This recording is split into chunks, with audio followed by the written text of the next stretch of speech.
আসসালামু আলাইকুম। সবাইকে শামিউল বায়োলজির পক্ষ থেকে আন্তরিক শুভেচ্ছা অভিনন্দন।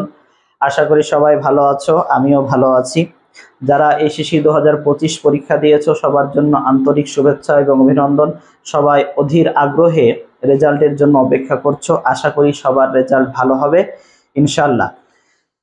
সবার রেজাল্ট ভালো হোক, সবাই ভালো ভালো শিক্ষা প্রতিষ্ঠানে ভর্তি হও এই দোয়া করি।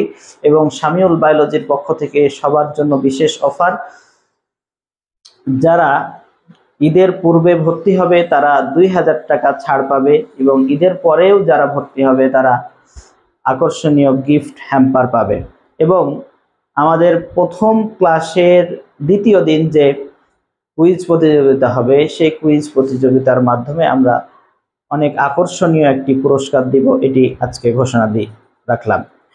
আজকে আমরা এইচএসসি বোটানি পঞ্চম অধ্যায় শৈবাল নিয়ে আলোচনা করব।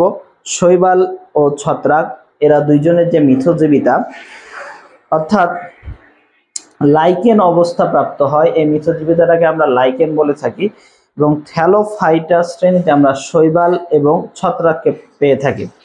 শৈবাল হচ্ছে ক্লোরোফিল যুক্ত এবং ছত্রাক হচ্ছে ক্লোরোফিল বিহীন। এই ক্লোরোফিল যুক্ত এবং ক্লোরোফিল বিহীন হওয়ার কারণে তারা যখন মিথজীবিতা করে তখন যে নতুন জীবটি সৃষ্টি করে সেটাকে আমরা লাইকেন বলে থাকি। আসো আমরা আজকে শৈবালের পরিচিতি জেনে নিই। শৈবালের যে বৈজ্ঞানিক নাম সেটাকে আমরা অ্যালগি বলে থাকি, এর পরিচিতি আমরা জানবো আজকে। শৈবালের প্রজাতি 30,000 প্রজাতি রয়েছে, এর সংখ্যাটা 30,000 প্রজাতি। শৈবালের অপর নাম শেওলা, একে আমরা পন্ড স্কাম বলে থাকি।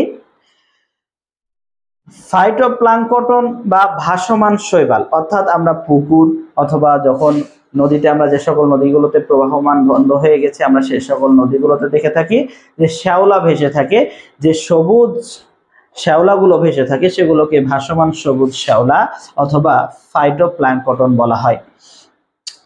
বেন্থিক শৈবাল, এই বেন্থিক শৈবাল হচ্ছে জলাশয়ে পানির নিচে জন্মায়। একেবারে পুকুর নদী অথবা সমুদ্রের নিচে যে শৈবালগুলো জন্মে থাকে সেগুলোকে আমরা বেন্থিক শৈবাল বলে থাকি। লিথোফাইট, লিথোফাইট শৈবাল কোনগুলো? যে সকল শৈবাল পাথরের গায়ে জন্মায় সেগুলোকে আমরা লিথোফাইট শৈবাল বলে থাকি। এন্ডোফাইট শৈবাল হচ্ছে উচ্চ শ্রেণীর জীবের টিস্যুর অভ্যন্তরে জন্মায়, অর্থাৎ উচ্চ শ্রেণীর যে সকল উদ্ভিদগুলো রয়েছে বা জীবগুলো রয়েছে, যেমন আমরা C3 C4 উদ্ভিদগুলোকে আমরা উচ্চ শ্রেণীর উদ্ভিদ বলে থাকি। এই উচ্চ শ্রেণীর উদ্ভিদগুলোতে এন্ডোফাইটিক শৈবাল জন্মে থাকে টিস্যুর অভ্যন্তরে। এন্ডোজুইক শৈবাল প্রাণীদেহের অভ্যন্তরে জন্মায়। এগুলো কোথায়? প্রাণীদেহের অভ্যন্তরে যে সকল শৈবাল জন্মায় সেগুলোকে এন্ডোজুইক শৈবাল বলে থাকে। এপিজুইক শৈবাল প্রাণীদেহের ওপরে আশ্রয় গ্রহণ করে, প্রাণীদেহের ওপরে আশ্রয় গ্রহণকারী যে শৈবাল সেগুলোকে আমরা এপিজুইক শৈবাল বলে থাকি। এরপরে অর্ধ বায়বীয় শৈবাল, যেগুলো দেয়ালের ওপরে আমরা দেখি অনেক সময় যে শীতলা পড়ে যায়, যে শীতলা বলে থাকি আমরা আঞ্চলিক ভাষায়, এই পিচ্ছিল জায়গাগুলোতে আমরা দেখতে পাই, সেগুলো অর্ধ বায়বীয় শৈবাল। এপিফাইটিক শৈবাল অন্য শৈবালের গায়ে জন্মে, এই ধরনের শৈবালকে আমরা এপিফাইটিক শৈবাল বলে থাকি। এরপরে ফাইকোলজি, আসলে ফাইকোলজি যখন কোনো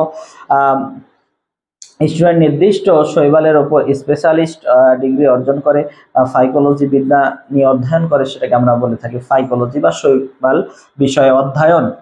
সবচেয়ে লম্বা শৈবাল হচ্ছে 60 মিটার। এই 60 মিটার শৈবাল, এটা বাদামি রঙের, এর রং কেমন?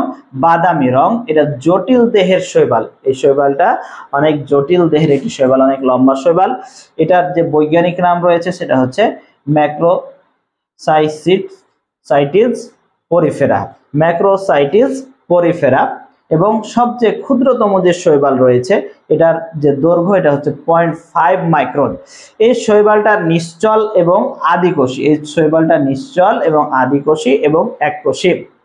এটা প্রোক্লোরোকক্কাস ম্যারিনাস, প্রোক্লোরোকক্কাস ম্যারিনাস এটি সবচেয়ে ক্ষুদ্রতম শৈবাল অর্থাৎ 0.5 মাইক্রন। এরপরে ওয়াস্ট্রিওকক্কাস টাউরি, এটি প্রকৃত কোষী শৈবাল। তাহলে একটা আমরা পেলাম আদি কোষী শৈবাল, একটা পেলাম প্রকৃত কোষী শৈবাল। এটি 1 মাইক্রন, এটি হচ্ছে 1 মাইক্রন। তো আজকের ক্লাস আমাদের এই পর্যন্ত। পরবর্তী ক্লাস দেখার জন্য আমাদের চ্যানেলটি সাবস্ক্রাইব করে দাও, লাইক, কমেন্ট এবং শেয়ার করে অন্যদেরকে দেখার সুযোগ করে দাও। ধন্যবাদ। তোমার জন্য যদি আর একটি বন্ধু দেখতে পাই তাহলে অবশ্যই তুমি সেটার অংশীদার হয়ে থাকবে। আসসালামু আলাইকুম।